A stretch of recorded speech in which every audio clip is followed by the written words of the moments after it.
अब शादी love marriage करेंगे या अरेंज मैरिज?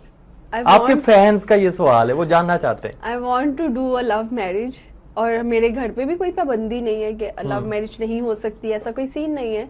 तो उन्होंने कहा अगर पसंद आए तो बता दें, हम देखेंगे लड़का, अगर हमें समझ में आता है तो वेल एंड गुड। कैसा लड़का चाहिए, मतलब जो सिर्फ मेरा हो, और अगर वो सिर्फ मेरा हो तो फिर दुनिया के सारे मर्द उस पे वार के नहीं, फेंक दो। उसकी पर्सनैलिटी कैसी हो, दिखने में कैसा हो, दिखने में अमीर अच्छा हो, गरीब हो? नहीं अमीर हो, लेकिन ये नहीं, नहीं है अगर कि- गरीब हो, हैंडसम हो, लेकिन आपसे मोहब्बत करता हो, हैंडसम भी हो, शदीद मोहब्बत करता हो, आपके लिए केयरिंग भी हो, लेकिन हो गरीब, क्या उन्हें एक्सेप्ट कर तो लेंगे? कोई बात नहीं, मैं सेल्फ मेड इंसान हूँ, मैंने शुरू से खुद ही अपने पैसे कमाए ये हैं।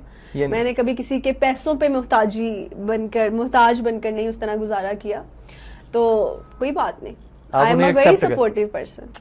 देख लें जिसको इनकी ऑफर पसंद आ रही है, अगर तो वो हैंडसम है चाहे गरीब है, तो वो इनसे अप्रोच कर नहीं, सकते उनको चाहिए कि वो कमाएं, इस काबिल बने, और फिर हमें अप्रोच वो करें। ठीक है, लेकिन हाँ। मतलब आपके साथ हाँ लॉयल ठीक है, हो। लेकिन अगर बहुत ज्यादा कोई इश्क कर बैठा है तो यू कैन अप्रोच मी।